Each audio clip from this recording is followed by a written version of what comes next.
What has 6 legs, moved here from Africa, and bites humans, which in turn causes itching, scratching, and in rare cases severe illness or even death? Mosquitoes. Mosquito season runs from April through October, and public health officials want to remind residents that mosquitoes can transmit a number of diseases, including West Nile virus.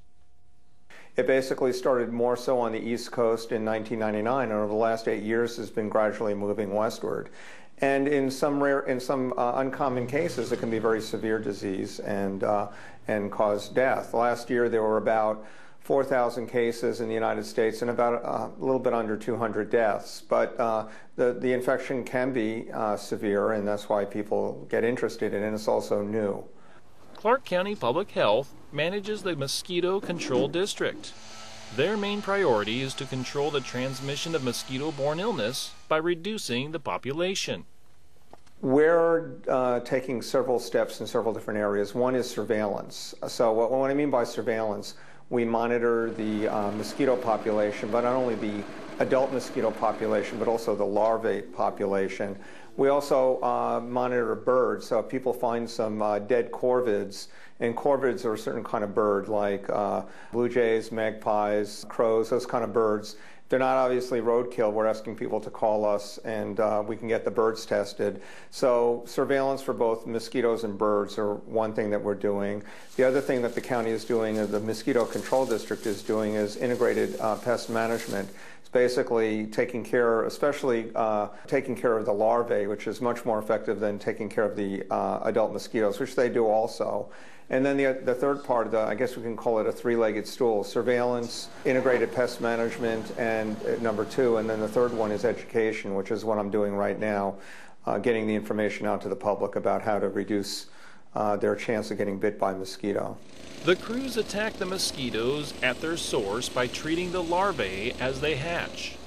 Larvicide is applied into waters from trucks and on foot.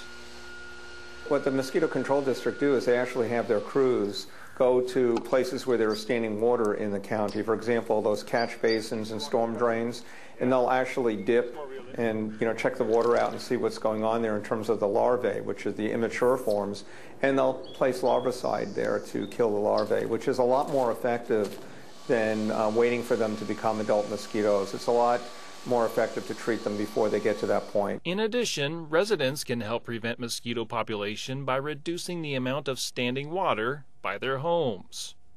You got to think about all the different ways that you could have standing water around your home. So the obvious one is things like flower pots or something that are filled with water. But you need to also think about getting your gutters cleaned. This is a time of year where people have debris in their gutters. The water is standing in their gutters. Making sure that you change the water in bird baths at least a couple of times a week, if not more often than that. Making sure that swimming pools are properly cared for. Getting rid of those old tires that people may have around. If they see them, get rid of them. Certainly remove the standing water in them. So standing water is a big, there's a lot of places where mosquitoes can breed, and they can breed in as little as a tablespoon or less of water. Personal protection from mosquito bites can be achieved in several ways. Consider staying indoors at dusk and dawn, which are peak biting times. Wear long sleeves. Repair broken window screens. Apply insect repellent containing DEET. For more information about mosquito prevention, contact Clark County Environmental Services at 397-8428 or visit their website at www.clark.wa.gov/mosquito.